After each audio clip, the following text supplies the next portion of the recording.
Good day, everyone. This is Jocelle Labastida from BE Ed 4. Now, I am tasked to report the continuation of Chapter 11 entitled Rizal's Finale of Life.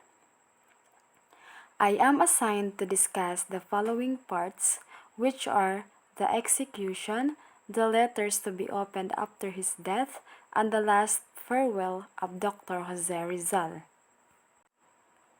So let me begin from the execution. After hearing Rizal in his own defense, the court-martial found him guilty as charged and condemned him to death. The decision was signed by Jose Togores, President of the Court, Borelio Rodriguez Nunez, Ricardo Munoz, Fermin Perez Rodriguez, Manuel Riguera, Manuel Diaz Escribano, and Santiago Izquierdo. So, the reason why Rizal was executed, it's because they found out that Rizal was guilty of rebellion. So, there are 8 people who signed the execution of Dr. Jose Rizal. Also, on the same day, the judgment was endorsed to Fulabija, who referred it to the Judge Advocate General. Piña adopted Alcocer's arguments wholesale and found Rizal guilty as a principal, but that Rizal be executed by the firing squad at the place and time designated by the Governor General. Piña approved Alcocer's argument, and also they found out that Rizal was also guilty, and that si Rizal kay patyon siya sa firing squad, naka-indicate didto kung asa ang place, ang time, ug ang area kung diin patyon si Rizal.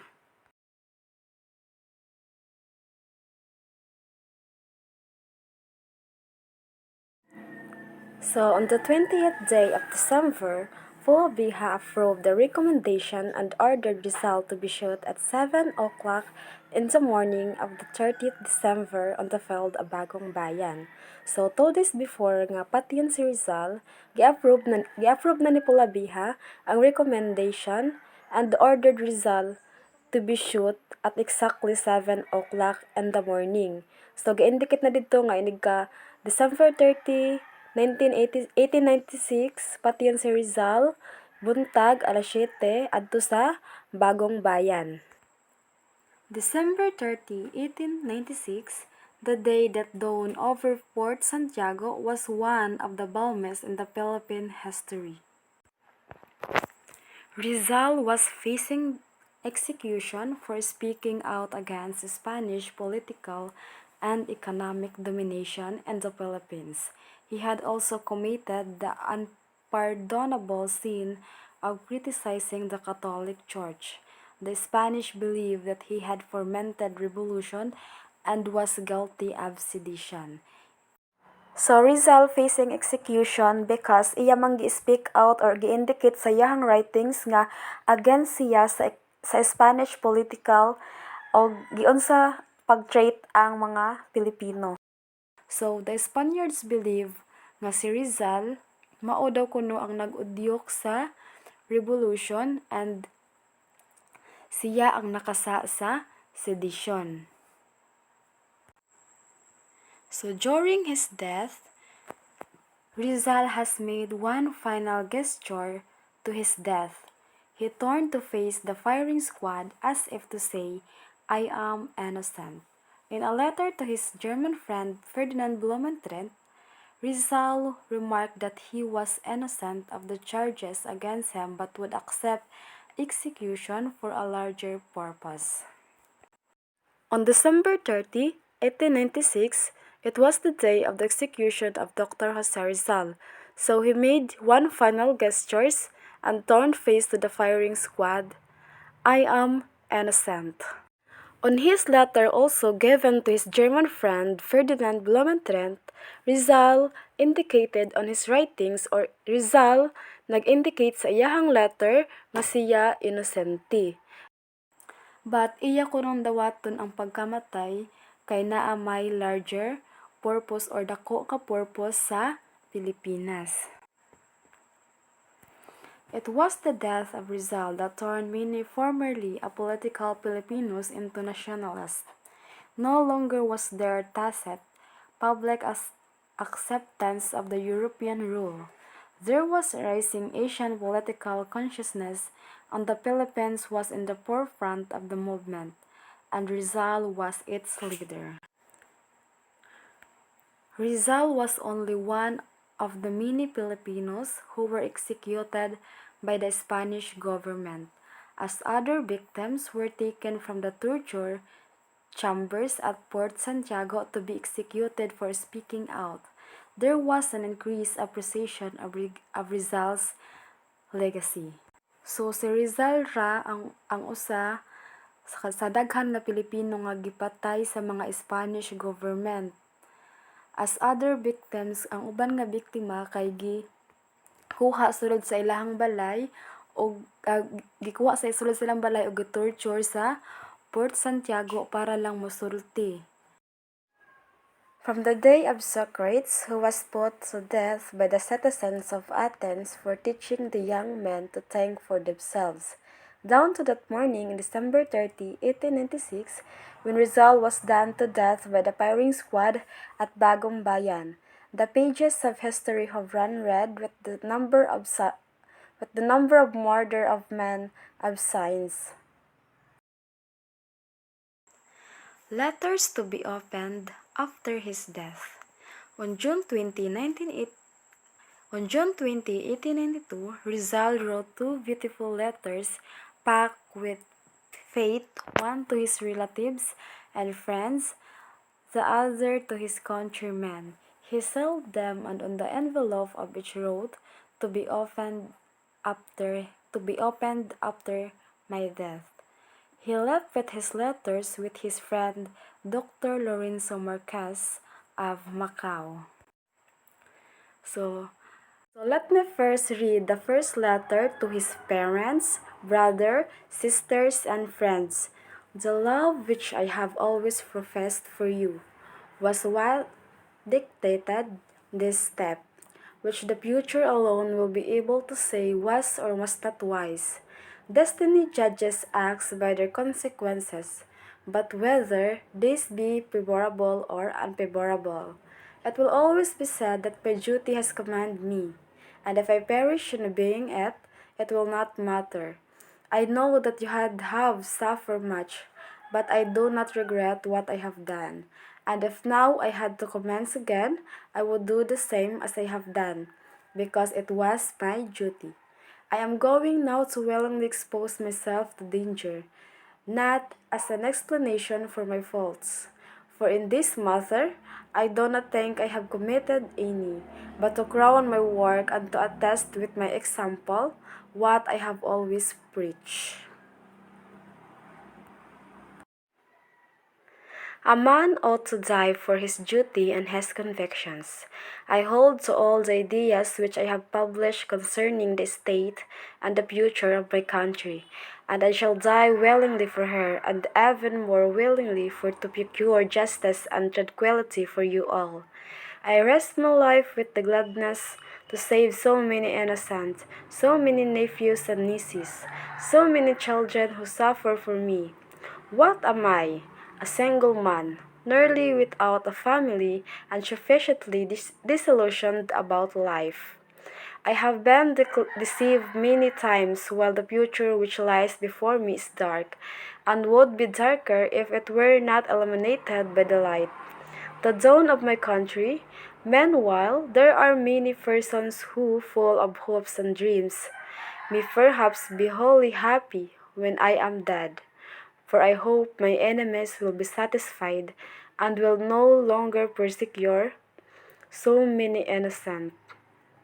Their hatred with respect to me is justifiable to a certain point, but not with respect to my parents and relatives. If fortune should go against me, they will all know that I die happy, thinking that with my death I have secured for them the end of all their misery. They will then be able to return to our country and be happy in it. Until the last instant of my life, I will be thinking of you and will be hoping that you may have all good fortune and happiness. Jose Rizal. In his letter to his parents, brothers, sisters, and friends, he indicate about why kung anong patyon siya. It's because he loves the country and he is concerned for the country, Philippines. So he also expressed his love to his parents, to his brothers, to his sisters, and to his friends. And that letter made us sad, knowing that Rizal sacrificed himself just for us. So the second letter, it is to the Filipinos. The step the step which I have taken or which I am about to take is very hazardous. No doubt and need not to say that I have thought much about that. I know that almost everybody is against it, but I know also that almost nobody knows what is going on my heart. I cannot live knowing that many are suffering unjust persecutions on my account. I cannot live seeing my brother, sisters, and their numerous families pursued like criminals. I prefer to face I prefer to face death, and I gladly give my life to free so many innocents from such unjust persecution. I know that at present, the future of my country to some extent gravitates about me, that if I die, many will exult, and that therefore many are longing for my destruction. But what shall I do? I have duties to my conscience above all. I have obligations to the families which suffer, to my old parents who sighs first to my heart. I know that I alone, even with my death, am able to make them happy, permitting them to return to their native land and to the tranquility of their home. I have only my parents, but my country has many sons beside myself who are able to take my place and are already taking my place successfully. I desire furthermore to let those who deny our patriotism see that we know how to die for our duty and for our convictions. What matters death if one dies for what he loves, for his motherland and the beings he adores? If I suppose that I was the only fulcrum for the policy of the Philippines, and if I were convinced that my fellow countrymen would utilize my services, perhaps I should hesitate to take this step. But there are still others who can, with advantage, take my place. I have always loved my poor motherland, and I am sure I shall love her to the last moment, even though perhaps men are unjust to me. And my future, my life, my joys, all all have been sacrificed for my love of her. Whatever my fate may be, I shall die blessing her and longing for the dawn of her redemption. Publish this letter after my death. Jose Rizal. So the second letter is for his countrymen. So he indicated on his letter that he did not hesitate to think of his death, but rather willingly to die to save the Filipinos from the Spanish colonizers. He also indicated that he knows most of the Filipinos against his execution, but unsa daw kuning mabuhat niya? He indicated on his letter nga he has only his parents, but his countrymen has many sons, nephews, and nieces. That's why he sacrificed himself just to save the Filipinos. I must say that Jose Rizal was a national hero and a father for all, because he sacrificed himself just to save many Filipinos in the hand of the Spaniards. And if Rizal did not sacrifice himself, there is no independence among the Filipinos in the hand of the Spaniards. Just after Rizal became aware of his sentence to death, but before his transfer to the chapel, he wrote the famous poem My Last Farewell. It was written on a small sheet of notepaper, folded lengthwise into a narrow strip, and then doubled and wedged inside the tank of a little alcohol lamp on which his cooking on the chapel. He said, I have nothing to give you as a souvenir except the cooking lamp Mrs. Tavera gave me while I was in Paris. And might so the guard might not understand, he said in a low tone in English. There is something inside.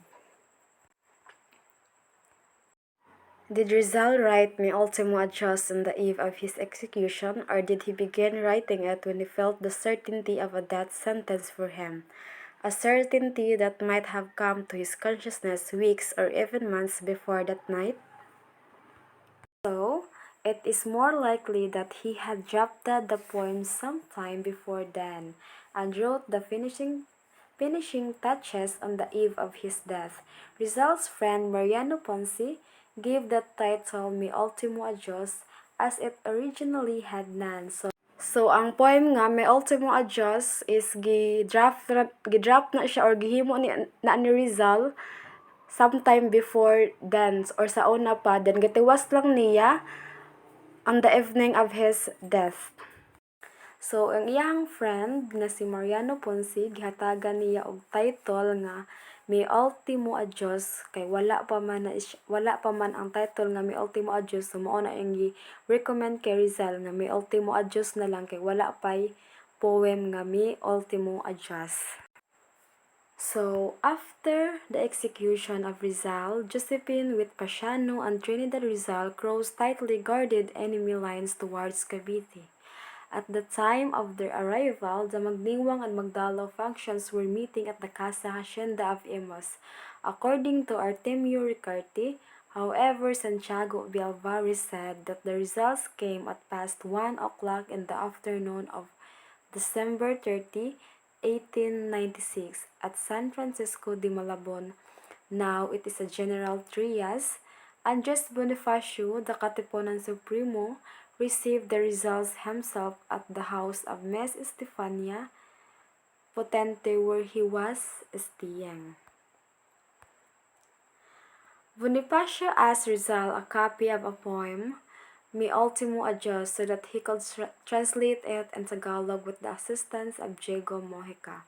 So si Bonifacio nangayo og copy sa mga Rizal family about sa Mi Ultimo Adios para lang iyang ma-translate into Tagalog with his assistant Diego Mojica. Diego Mojica, a poet and a writer in Tagalog, at the same time president of the Popular Council Mapagtiis and local Cavite. So, let's move on to the last farewell. This poem may be conceived as a radical testimony to Rizal's stand against Spanish colonial hegemony and the dogmatic authority of the Church. Mi Ultimo Adios may be read as Rizal's symbolic act of bloodletting that dissolves the source mother Spain in the figure of the terrestrial mother. The body is finally freed from the nightmare of the colonized ego. The last farewell poem is conceived as a radical testimony to Rizal's stance against Spanish. It's because it signifies the Rizal's unwavering love for his country, his profound sense of patriotism, and his acceptance of his cause of the Philippine independence. While the Mi Ultimo Adios is a symbolic bloodletting, for Rizal died for the independence of Filipinos and in the hand of the Spaniards. There may be lingering doubts that Rizal was a Filipino patriot. He was loyal to Spain to the end, but Spain was not his. Patria adorada. The first stanza of Mi Ultimo Adios leaves no doubt which country Rizal meant by Patria adorada. The Philippines was his Patria Adorada, the Pearl of the Orient Sea, and his lost Aden. In his Datos para mi defensa notes he would use in his trial, he wrote, "I was so far from thinking that I was doing wrong that I never wanted to accept the protection of another nation. Twice I was offered German nationality, once the English, and I have never accepted." So, kuan day si Rizal nga mahimo siya nga German nationality but wala niya gi accept. He rather choose to sacrifice himself to the life of the Filipinos and to give the protection of the Filipino nation.